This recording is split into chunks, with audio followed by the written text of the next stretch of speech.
de antes de antes del sistema Android o el iOS, según como tengan, ¿no? Y teníamos que buscarlo de manera física, ¿no? En nuestras Biblias, mayormente en las valeras que usábamos.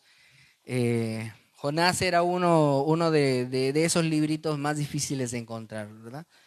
Porque es uno que tiene tan solo una página, ¿no? Dos caras, nada más, ¿no? Y se encuentra dentro del bloque de los profetas menores, ¿no? Que están ahí todos juntitos y algunos inclusive se preguntan alguna vez si en realidad existe el libro de, ¿no? Cuando mencionan estos nombres, ¿no? Hace poco en mi casa yo dije, ah, sí, esa palabra está en Abdías, y me dijeron, ¿existe ese libro?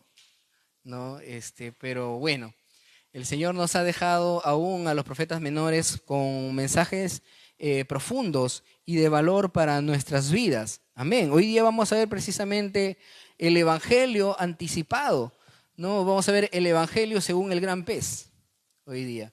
Ya saben que a mí me gusta cambiarle los títulos a los sermones. Así que hoy día vamos a ver el Evangelio según el gran pez. Amén. Vamos a retroceder un poquito. Sabemos que la semana pasada nuestro pastor ya ha abarcado todo el capítulo 1. Sin embargo, vamos a hacer un pequeño retroceso al capítulo 1 desde los versos 15, ¿sí? Vamos a leerlo de corrido, ¿qué les parece? ¿Sí? Leemos de corrido desde 1.15 hasta todo el capítulo 2. Amén. ¿Lo tienen ahí? Jonás capítulo 1, verso 15. Así que tomaron a Jonás y lo lanzaron al agua, y la furia del mar se aplacó. Al ver esto, se apoderó de ellos un profundo temor al Señor, a quien le ofrecieron un sacrificio y le hicieron votos. El Señor, por su parte, dispuso un enorme pez para que se tragara a Jonás, quien pasó 3 días y 3 noches en su vientre. Entonces Jonás oró al Señor su Dios desde el vientre del pez. Dijo, en mi angustia clamé al Señor y él me respondió. Desde las entrañas del sepulcro pedí auxilio y tú escuchaste mi clamor. A lo profundo me arrojaste, al corazón mismo de los mares. Las corrientes me envolvían. Todas tus ondas y tus olas pasaban sobre mí, y pensé, he sido expulsado de tu presencia. ¿Cómo volveré a contemplar tu santo templo?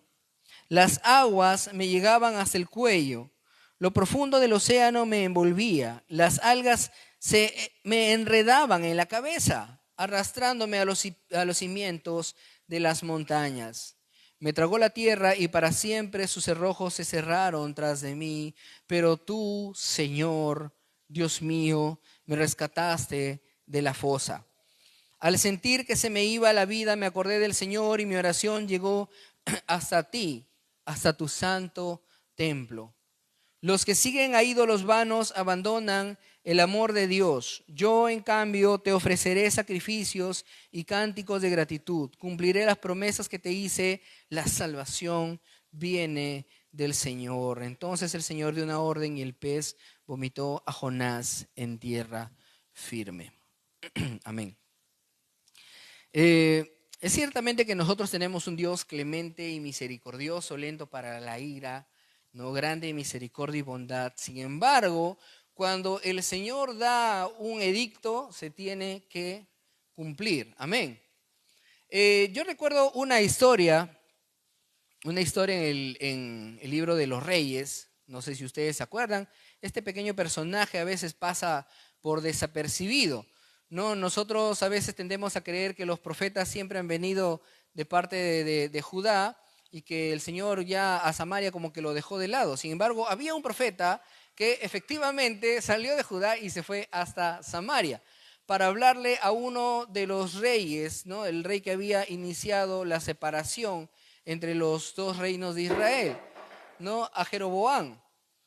¿No? Este profeta fue a hablarle a Jeroboam, a decirle que no haga lo que estaba haciendo, a llamarle al arrepentimiento, Pero el Señor le advirtió y le dijo, tú irás por un camino y cuando regreses no volverás por el mismo camino. Se lo ordenó. Entonces el profeta se fue, cumplió su misión y cuando ya se estaba yendo, otro de los profetas allá en Samaria lo manda a llamar, ¿no? Y le engaña diciéndole, el Señor me dijo que vengas conmigo a comer, ¿no? Entonces el profeta dijo, sin consultar al Señor, ¿no? Y además de que el Señor ya le había dado una orden, ¿no? Regresó con este otro profeta de Samaria, ¿no? Y cuando estaba otra vez rumbo a su pueblo, dice que salió un león y lo embistió. No se lo comió, no solamente lo embistió y lo dejó muerto. Lo dejó muerto. Hay toda una historia alrededor de este profeta muerto en los días ya del rey Josías, del cual no vamos a tratar. Simplemente quiero hacer esta observación de que ese profeta sabía cuál era el edicto de Dios, cuál era el mandato de Dios y sabía cuáles eran las consecuencias de desobedecer a Dios. Sin embargo, vemos aquí en la historia de Jonás un caso completamente distinto, ¿no? Un caso distinto. Jonás había desobedecido a Dios. Si nosotros nos remontamos también en el Antiguo Testamento, si no me equivoco, esto está registrado también en el libro de los Reyes, ¿no? De que Jonás era profeta en los días de otro de los reyes de Samaria, ¿no? Jeroboam II. O sea que Jonás era un personaje reconocido como profeta, no era un primerizo, ¿no? Como hay otros profetas en los que dice, yo no era de la familia de los profetas, yo solamente era un pastor, ¿no? Y el Señor vino y me habló. Jonás no, Jonás era profeta, Jonás había conocido la voz del Señor y Jonás había recibido una orden de parte del Señor que le dijo, ve y predica a Nínive. Y él abruptamente desobedece y no solamente desobedece no yendo, sino que además se va a lo más lejos posible para intentar escapar de la presencia de Dios. Y vemos que esto es algo completamente absurdo. Ya dijimos que es profeta. Y si es profeta, debe conocer, y de hecho lo demuestra en este capítulo, que conocía bien los salmos, ¿no? Y él sabía que estaba escrito que de dónde huiré y dónde escaparé de tu presencia, ¿no? Si subo a lo más alto de los cielos, ahí estás tú.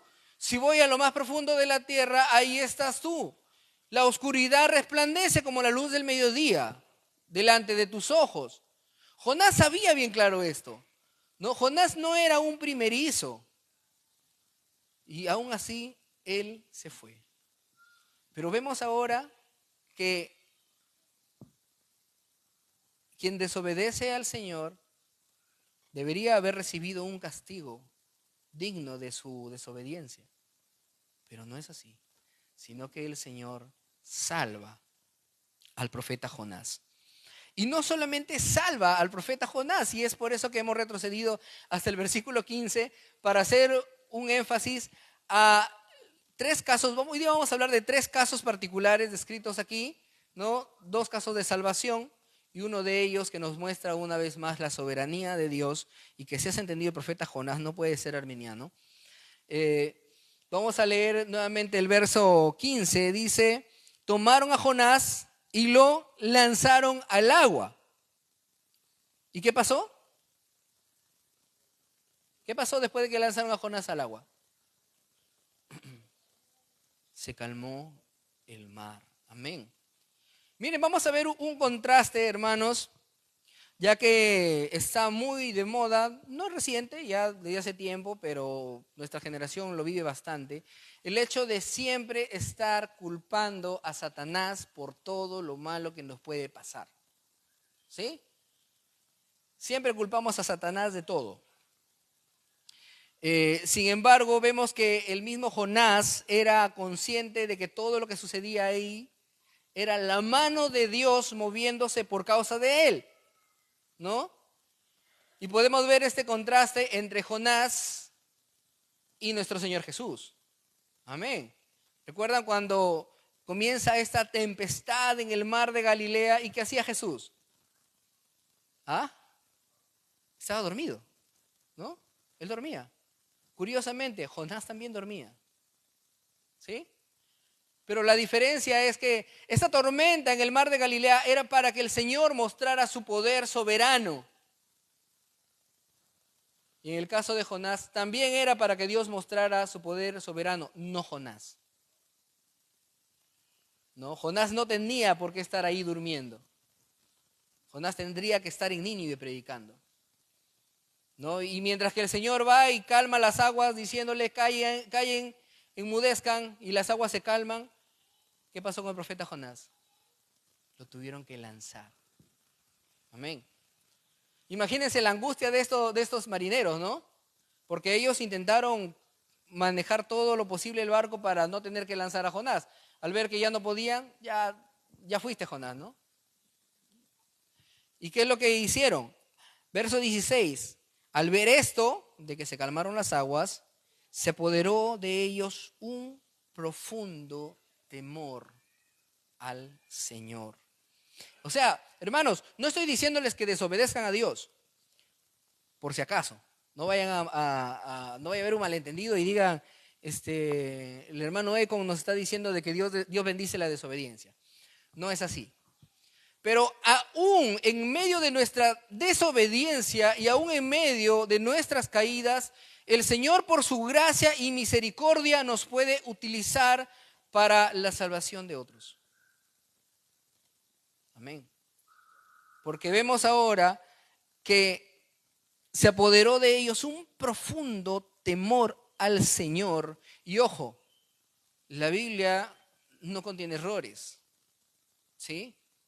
No es subjetiva, no es que, parece que los marineros sintieron miedo. No. Dice un profundo temor al Señor, a quien le ofrecieron un sacrificio y le hicieron votos. Amén. Vamos a adelantarnos al verso 8 del capítulo 2. Dice, los que siguen a ídolos vanos abandonan el amor de Dios. En otra versión dice, desprecian la misericordia de Dios o abandonan la misericordia de Dios, ¿no? Cuando estaban en medio del barco, no sé, Jonás por un momento olvidó que era profeta y cuando vio que todos estaban orando a cada uno a su Dios, en ningún momento Jonás dijo, oigan, vamos a clamar al único Dios. No fue así. Pero cuando se enteraron de que ese Dios era el Dios de Jonás y vieron que se calmó toda la tempestad cuando Jonás fue lanzado, ellos temieron al Dios de Jonás. Amén. Dios había sido identificado por ellos. No, inclusive antes dice, oh Señor, tú haces lo que quieras, no nos hagas perecer por quitarle la vida a este hombre, ¿no? Chao, Jonás. Y ellos temieron al Señor. Entonces vemos que aún en medio de esto, el Señor en su soberanía salvó también a los que estaban en ese barco. Amén. A los marineros. El Señor decidió proveerles de fe mediante la terquedad de Jonás. No es gracias a Jonás, por si acaso, es gracias a Dios a través del terco de Jonás. ¿No? Entonces, ese es el primer caso que vamos a ver hoy día. Ahora, recordarán versículos que nosotros como iglesia reformada hemos repetido hasta el cansancio, ¿no? Cuando hablamos de doctrina, ¿no? Es las doctrinas de la gracia. Y siempre repetimos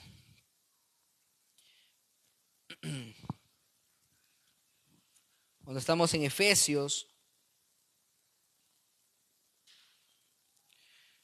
¿no? Y comenzamos en ese tiempo, también nosotros vivíamos como ellos, impulsados por nuestros pecados, ¿no? Como los demás éramos por naturaleza objetos de ira. Y luego dice, pero Dios, que es rico en misericordia por su gran amor con que nos amó, ¿qué dice? ¿Recuerdan o no recuerdan? ¿Sí recuerdan? ¿Qué pasó? Por su gran amor de Dios. Nos dio vida juntamente con Cristo, por gracia, somos salvos. Amén. Y en esta ocasión vamos a hacer un comparativo entre la historia de Jonás y su terquedad y la nuestra. Me gusta, ustedes saben que yo normalmente utilizo la nueva versión internacional, pero en este caso voy a tener que resaltar lo que dice la versión Reina y Valera, en el verso 17 del capítulo 1 de Jonás, donde dice, pero Jehová tenía preparado un gran pez. Pero Jehová, ¿no? En la NBI dice, el Señor por su parte dispuso un enorme pez. Y quiero, hermanos, que seamos conscientes de lo que muestra la palabra de Dios en este caso. Amén. Nosotros creemos que Dios puede hacer milagros. Amén. Amén. Sin embargo, también somos conscientes de que muchos de esos milagros han sucedido a través de personas, ¿no? O a través de casos que tienen una historia previa. Y en este caso vemos, por ejemplo, la historia de Jesús entrando a Jerusalén en Domingo de Ramos, ¿verdad? ¿Sobre qué entró montado el Señor? Sobre un pollino. Ese pollino apareció ahí mágicamente para que el Señor ingrese.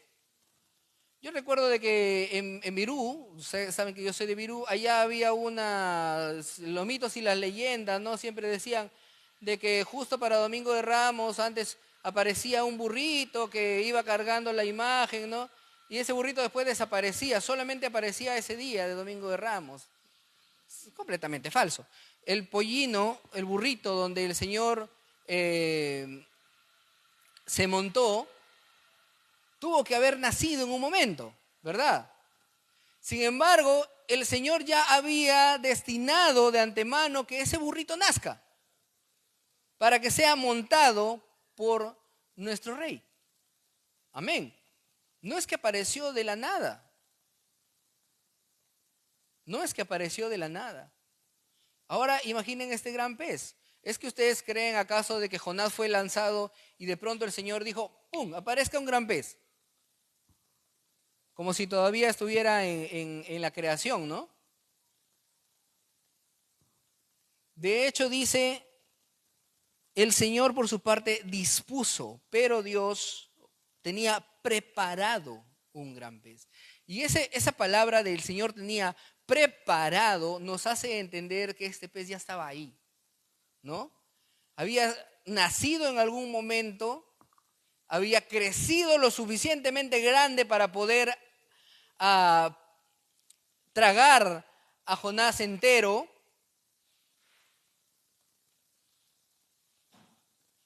Y que nadara lo suficiente para encontrarse en el momento preciso en el que Jonás estuviera ahí a punto de ahogarse. Amén.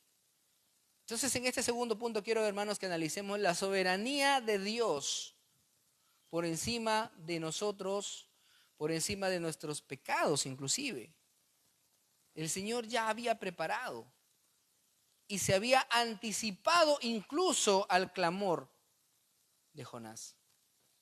No, porque a pesar de que Jonás dice, en mi angustia clamé al Señor y Él me respondió. Yo les pregunto, ¿quién de ustedes sabe hablar bajo el agua?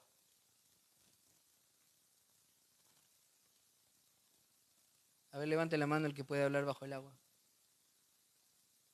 Ya, entonces, ¿ustedes creen que Jonás estaba orando mientras estaba ahogando?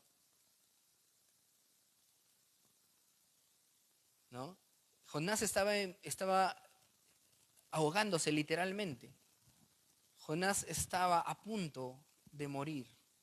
No había forma de que Jonás esté orando a voz en cuello, clamando por la misericordia del Señor. La oración la hizo cuando ya estaba en el vientre del pez. Pero el Señor se anticipó. Y no es que de repente dice, no, pero el Señor sabía que Jonás se iba a arrepentir. No, el Señor pone en nosotros tanto el querer como el hacer por su buena voluntad. Amén. Así que el Señor dispuso el arrepentimiento de Jonás y previo a eso ya tenía preparado un gran pez. Amén. Así que, hermano, en esta mañana te digo, me salgo un poquito de la parte exegética del capítulo 2 de Jonás para hablar más a nuestros corazones y decirte, hermano, yo no sé qué necesidad estás pasando, ¿no? Yo no sé si tú como yo podemos estar a veces sufriendo las consecuencias de nuestras malas decisiones, las consecuencias de nuestras irresponsabilidades y que estamos esperando un milagro de parte del Señor. El Señor ya tiene todo preparado de antemano. Amén. Y si Él nos está llamando a clamar, si Él nos está llamando a rogar por su misericordia, es porque Él mismo está poniendo ese deseo en nuestros corazones. Y así como para Jonás había dispuesto un gran pez, pues sabemos qué es lo que el Señor ha dispuesto para nosotros. Amén. Así que no pierdas la fe, no dejes de clamar, porque esa es parte de la voluntad soberana de Dios. Amén. Y es lo que nosotros conocemos como la divina providencia de Dios. Amén. Esto es la divina providencia de Dios. Dios ya de antemano había dispuesto este gran pez que tragara a Jonás. Y entonces vemos como el tercer caso ya más profundo acerca del mismo Jonás. Ya hablamos de los marineros, ya hemos hablado del pez. Amén. Y vemos que este gran pez para Jonás era la salvación. Amén.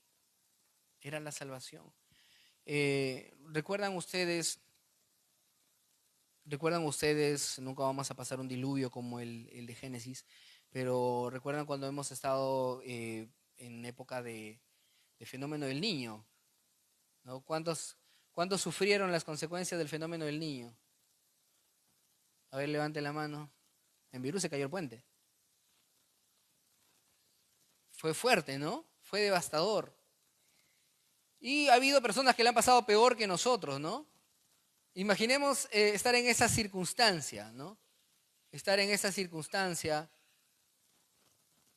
en la que estamos siendo inundados y por un momento pensamos, nadie te va a venir a ayudar. ¿Por qué? Porque tu vecino está peor que tú, ¿no? Y en medio de todo eso, en medio de toda esa circunstancia en la que estás ya a punto de perder la fe, de perder la esperanza, ¿no? Entonces el Señor envía a alguien a ayudarte, a alguien a quien tú no quieres, a alguien a quien tú detestas, a alguien que tú esperas de repente que se burle de ti,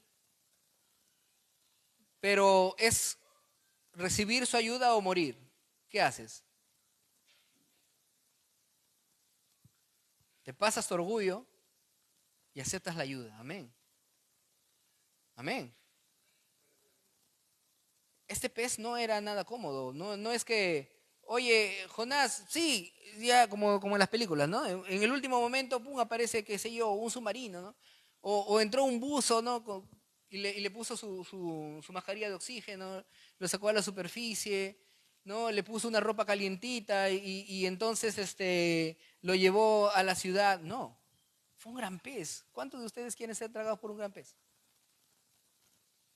¿no? Pensar en nosotros, en nuestra comodidad, en nuestra tranquilidad y pasar de aquí a estar en el vientre de un pez, ¿lo ven como un castigo o como un regalo o como una bendición? ¿Qué dicen? A ver, levante la mano uno y dígame, ¿es un castigo o una bendición? ¿Ah? Piénsalo bien, ¿ah? De pasar de su comodidad a ser tragado por un pez, ¿es un castigo o una bendición? ¿Qué dice Nick? Dilo, suéltalo. No, dilo. ¿Qué es? ¿Ah? Piénselo bien, hermanos, piénselo bien. Es un castigo. ¿Cómo van a pensar que pasar a un estado peor es una bendición? Piénselo bien. Pero Jonás no estaba pasando de su comodidad al pez. Jonás estaba pasando de estar a punto de morir ahogado al pez. Eso es una bendición, ¿no? Es como cuando hablamos del Evangelio, hermanos. Cuando nosotros estamos hablando del Evangelio, siempre decimos, esto es una buena noticia, ¿no? Evangelio es una buena noticia, buenas nuevas. Pero, ¿una buena noticia de qué? No puedes recibir una buena noticia, o no es tan relevante una buena noticia si todo está bien, ¿no? Imagínense si estamos hablando de un multimillonario, ¿no? Nick se volvió multimillonario, no tiene su Lamborghini, no su edificio en Dubái. Y cuando de pronto recibe una llamada y le dice, Nick, has ganado un sorteo, puedes venir por tu plancha. ¿Eso es relevante? ¿No? Probablemente le diga, oye, cógetelo tú. ¿No? Más caro me va a salir ir a recoger la plancha. Pero ¿qué pasa cuando más bien estamos después, nuevamente regresando al fenómeno del niño, ¿no? Has perdido todo, no tienes dónde vivir. Cuando de pronto alguien te dice, oye, te presto una carpita, al menos para que pases la noche. Entonces tú dirías, gracias, ¿no? Esto es bueno, porque vienes de un desastre. Esa es una buena noticia, cuando la previa es mala. ¿No? De igual manera, nosotros, creo que nadie quiere ser tragado por un gran pez. O sea, no quiero ni siquiera para ser conocido, ni salir en las noticias de que fui tragado y vomitado por un gran pez, por Dios. Pero Jonás estaba a punto de morir ahogado. Y para él fue una gran bendición. Por eso él dice, en mi angustia clamé al Señor y él me respondió, de las entrañas del sepulcro pedí auxilio. De las entrañas del sepulcro pedí auxilio. De hecho, Jonás ni siquiera, a veces nosotros cometemos, justo el pastor nos mencionó eso la semana pasada y yo me puse a meditar en eso, ¿no? Nosotros cometemos el error de ver las historias de la Biblia en longitudinal hacia atrás. Nosotros conocemos el inicio y el fin. Bueno, pues usted, ¿no? Conocemos el inicio y el fin. Ya sabemos cómo termina la historia. Pero es mejor analizar las cosas de manera transversal, como en ese momento estaba pasando el profeta Jonás. Él no sabía qué es lo que iba a hacer el Señor en ese momento. Él no sabía si iba o no iba a ser expulsado por el gran pez. Quizá esperaba únicamente que los jugos gástricos del pez hagan su trabajo y él acabe por morir. Sin embargo, él ahora tenía otra convicción. Decía, el Señor me ha salvado. No moría ahogado. Y aunque muera en este momento, el Señor me ha dado su salvación. ¿No? Pero aún así la fe de Jonás en ese momento como que se activó y fue más allá. Dice, A lo profundo me arrojaste, al corazón mismo de los mares. Las corrientes me envolvían, todas tus ondas y tus olas pasaban sobre mí. Fíjense, hermanos, cómo no le está echando la culpa a Satanás ni a la naturaleza, sino que está diciéndole directamente a Dios: tus ondas y tus olas pasaban sobre mí. Jonás estaba convencido de que todo había sido obra de la mano de Dios. Y pensé: he sido expulsado de tu presencia. ¿Cómo volveré a contemplar tu santo templo? Y otra vez vamos a cambiar de versión. Vamos a ver nuevamente la Reina Valera, cómo lo expresa. Me gusta cómo está expresado en la Reina Valera. Dice: entonces dije, desechado soy de delante de tus ojos, mas aún veré tu santo templo. Es en afirmativo, ¿no? Quizá en el contexto no, uno pensaría que era una duda, ¿no? Donde Jonás estaba diciendo: ¿y cómo volveré a contemplar tu santo templo? Recordemos que en el antiguo pacto, el templo era el centro religioso, ¿no? Donde moraba la presencia de Dios, ¿no? Y el deseo de todo judío era estar en el templo del Señor, ¿no? Y él tenía esta seguridad y dice: mas aún veré tu santo templo. Jonás estaba seguro. Si Dios me ha mandado este pez, seguro me sacará también de aquí. Amén. Las aguas me llegaban hasta el cuello, lo profundo del océano me envolvía. No, yo me imagino esa imagen de cuando es lanzado y él está intentando nadar, mantenerse en la superficie, ¿no? Porque por eso dice: las aguas me llegaban al cuello. Las algas se me enredaban en la cabeza. No, ya fuiste. No, poco a poco siendo tragado por el mar, arrastrándome a los cimientos de la montaña.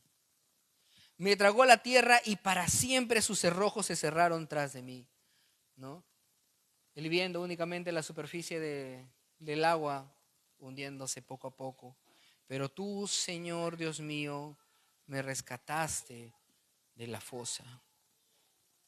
Al sentir que se me iba la vida, hermano, nada más imagínense, ¿cuántos de ustedes casi se han ahogado alguna vez? O ya tenemos una, ¿quién más? 2, 3, 4, 5. Ya han experimentado eso, ¿no? De repente algunos de nosotros no nos hemos casi ahogado, pero sí nos hemos hecho los chistosos de meternos la cabeza bajo el agua para ver qué se siente, ¿no? ¿Sí? ¿Cuántos lo han hecho? Sí, no soy el único, ¿no? Ahí está, somos varios, ¿no? Eh, no, y ojo, no estoy diciendo de los que han aprendido a nadar bien y han buceado, sino de los que simplemente por sentir que se siente, no hacer eso, ¿no? Así que podemos imaginarnos al menos esa desesperación, ¿no? Eso no es como esas películas, hermano, nuevamente repito, ¿no? Las películas. Yo he visto unas series en las que en verdad, en el último segundo, ¿no? En el último segundo lo sacan a las personas que están por ahogarse, les reaniman, ¿no? Esto no era una película. ¿Quién iba a salvar a Jonás? Ni siquiera, ¿quién sabía que Jonás estaba ahí? ¿No? Los marineros lo soltaron y se fueron. Los marineros no dijeron: ya se calmó, hay que salvar a Jonás. Jonás estaba ahí a punto de hundirse, o se estaba hundiendo ya. Ya no podía respirar más, ¿no? Por eso él dice: al sentir que se me iba la vida, me acordé del Señor, ¿no? El Señor en su misericordia, tenemos que recordar esto como lo decía John Newton. ¿no? He envejecido y he olvidado muchas cosas. Pero si recuerdo dos cosas es que soy un gran pecador y Cristo es un gran Salvador. Amén. Y nosotros debemos tener esa confianza y esa seguridad de que en medio de todo,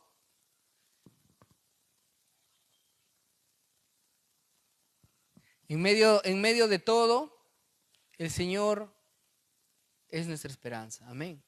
Aunque nos estemos hundiendo, el Señor es nuestra esperanza.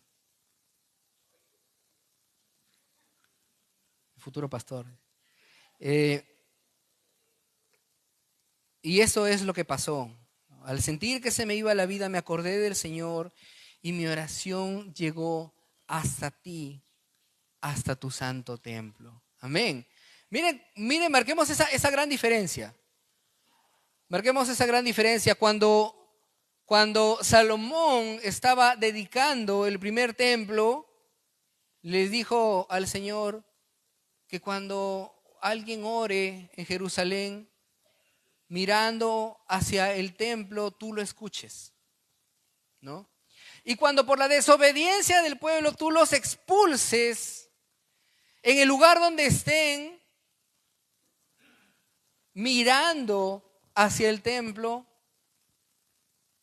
tú los escuches, ¿no? Eso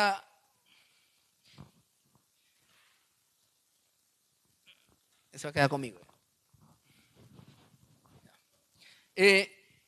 Esa era la petición que se hacía, ¿no? Que hizo Salomón. Pero ¿en verdad ustedes creen que Jonás podía ver el templo? De hecho, ¿se imagina siquiera si Jonás tenía idea de hacia dónde apuntaba el templo? Jonás se estaba hundiendo. Pero él entendió y dice, mi oración llegó hasta ti, hasta tu santo templo. Jonás nuevamente recordó por fin. Ha tenido que estar ahogándose para que recuerde de que no puedes escapar de la presencia de Dios. Amén. No puedes escapar de la presencia de Dios. Y Jonás fue rescatado. Dice, los que siguen ídolos vanos abandonan la misericordia de Dios. Yo en cambio, fíjense, en positivo futuro, te ofreceré sacrificios y cánticos de gratitud. Cumpliré las promesas que te hice, la declaración más grande que ha sido como un eslogan dentro de la reforma. La salvación es del Señor. Amén. No es por nuestra gran fidelidad, no es por nuestra gran capacidad, no es ni siquiera porque hayamos sido dedicados desde chiquitos, sino tan solo por la gracia y misericordia del Señor. Y ahí viene ya el desenlace, ¿no? El Señor dio una orden y el pez vomitó a Jonás en tierra firme. No sé si lo vomitó a orillas de Nínive. Yo creo que no, porque luego el Señor más bien le manda, ahora sí ándate a Nínive, ¿no? No me imagino dónde, pero fue en tierra firme.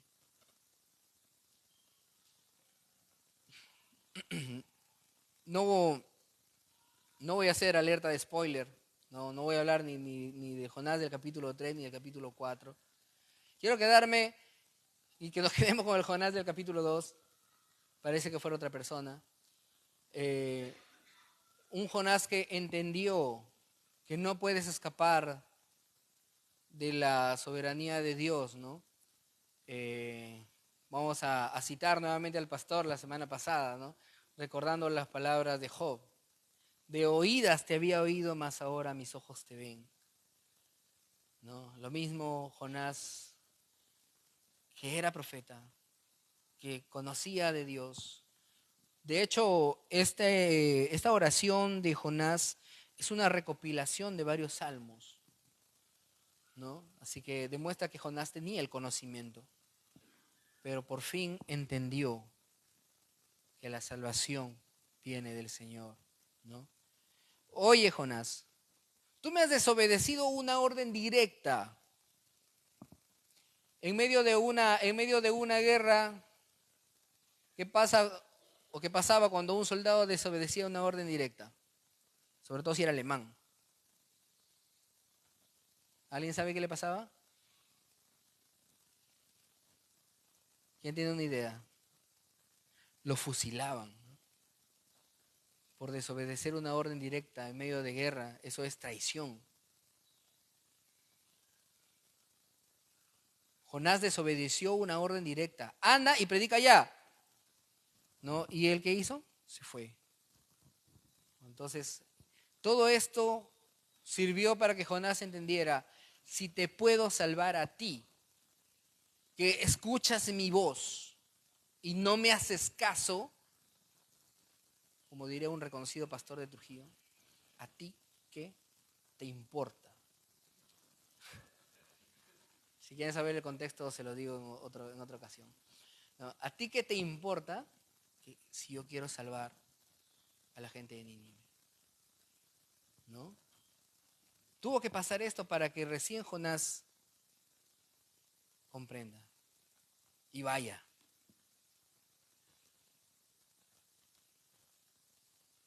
Así, hermanos, nosotros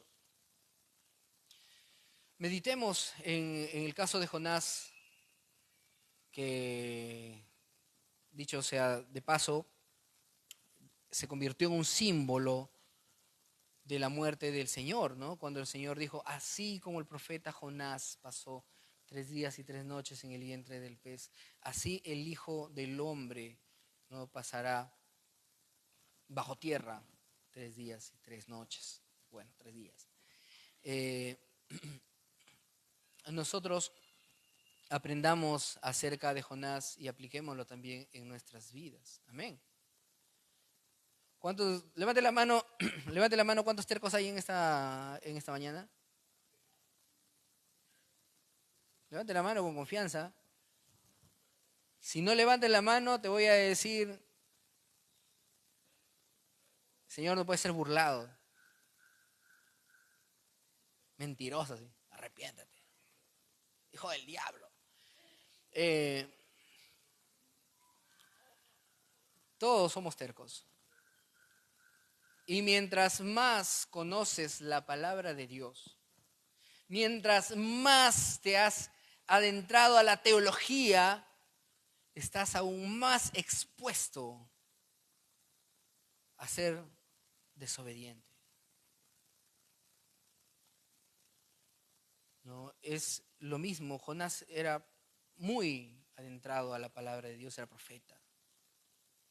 Y aún así fue terco, nosotros también lo somos. Entonces, entendamos en primer lugar que no puedes escapar de la soberanía de Dios. Lo que Él ha dictado se va a cumplir. Y en segundo lugar, que a pesar de tu terquedad, de mi terquedad, a pesar de todo, el Señor es misericordioso. No tengas miedo volver, no tengas miedo acercarte a Él, porque el Señor dice, todo el que a mí viene, no le echo fuera. Todo lo que el Padre me da, vendrá a mí. Y el que a mí viene, no lo echo fuera. La salvación es del Señor. Amén. Pongámonos de pie, hermanos.